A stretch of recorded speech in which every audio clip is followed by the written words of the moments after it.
people have no energy? Because mental diarrhea. You eat bad food and then try to stop diarrhea, it's not going to work. This much you do.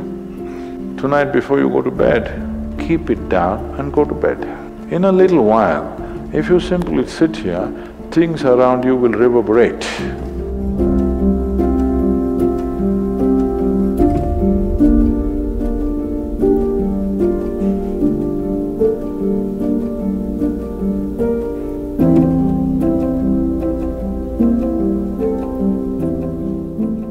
Is it possible to do it without using specific mudras, whatever?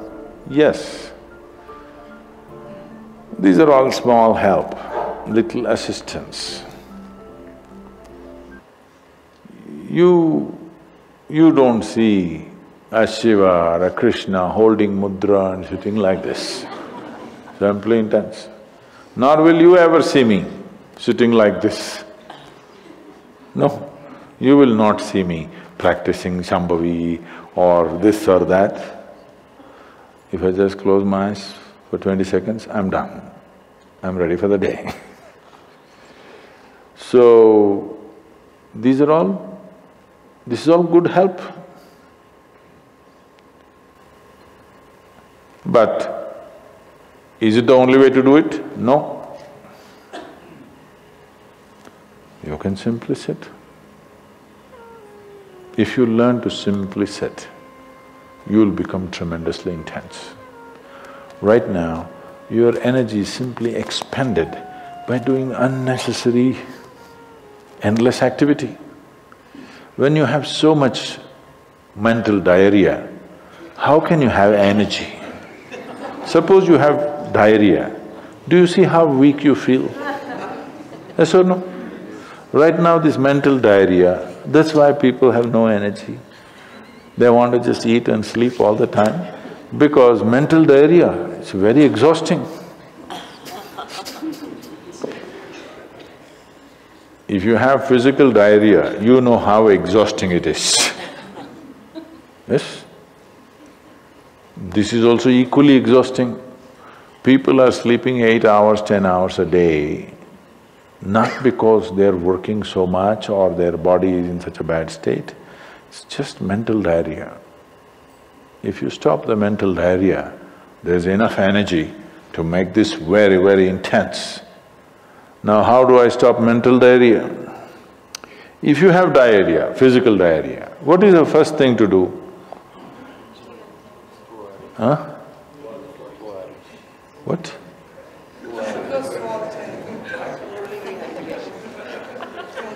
Yes, run to the toilet, I know that.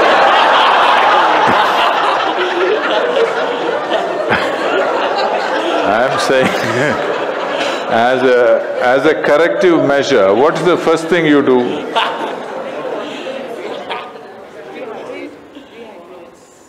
No, as a corrective measure, what is the first thing you do?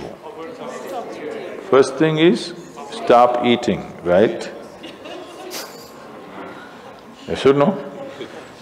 But diarrhea means in some way we've eaten something that the body doesn't want.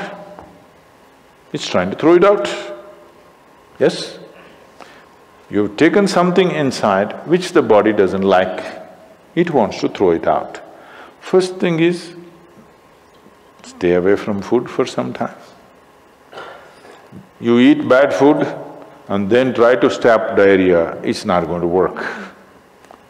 So similarly, bad food for the mind is just this.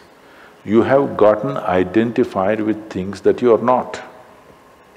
The moment you get identified with things that you are not, mental diarrhea is inevitable. It's bad food for the mind. Now it will run endlessly, do what you want. You do any damn meditation, you say Shiva, Rama, it's not going to stop. It's not stopped, isn't it? Because bad food is being eaten every day, you're getting identified with more and more things and you want to stop your mind, you do whatever kind of circus, it is not going to stop. If you disidentify with everything, if you understand what is you and what is not you, If you keep a little distance from that, mind will become still. If you want, you can use it, otherwise you can keep it. Now my hand is there, if I want I can move it, otherwise I can keep it. This is a useful hand. Suppose it starts jumping like this. You clearly know there is some kind of an ailment, isn't it? Yes or no? So if hand is jumping, you know it's an ailment. If mind is jumping, is it an ailment or no?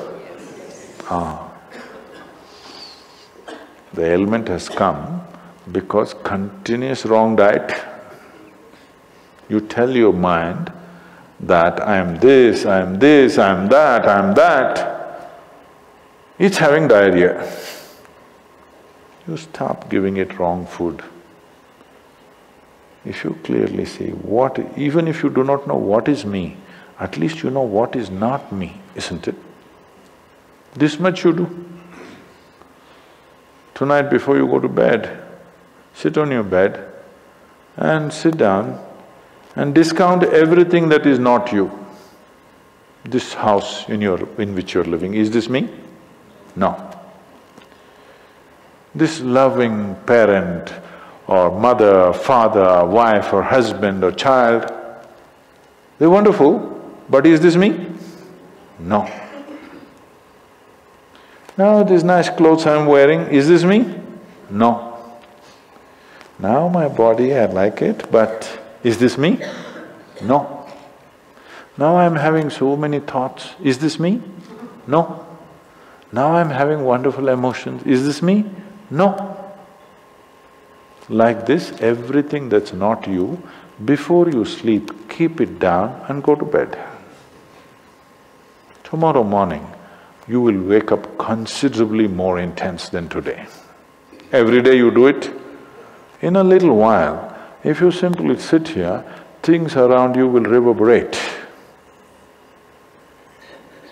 Really. I was a few years ago, couple of years ago, I was in America and this is a very typically American question. This lady comes up to me and she's very angry. I've been doing this yoga for last 35 years, nothing happened. But you went and just sat on a rock and things happened to you. This is not fair. Where is that damn rock?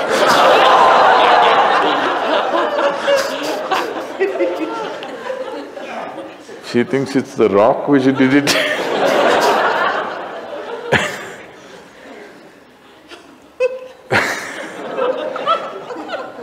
The only sadhana that I did in my life is, right from my very early age,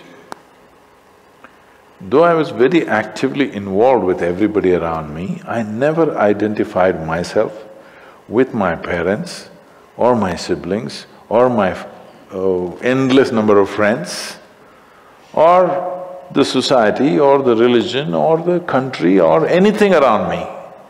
Never identified. Not that I was not involved, I was very involved, very active. Even today I'm very active and involved, but not identified. If you don't identify with anything, there is enough energy in this to become intense. See, I want you to understand, your life energy right now in this body, how many things it's doing here as you're sitting here? Hello, do you know the complexity of activity it is doing? Every cell in the body, your liver, your kidney, your damn spleen and all kinds of stupid things that we cannot even figure even today. Yes? Just see as you sit here, how many things this energy is doing. Obviously it must be intense to do all this. You are not able to experience it because of diarrhea.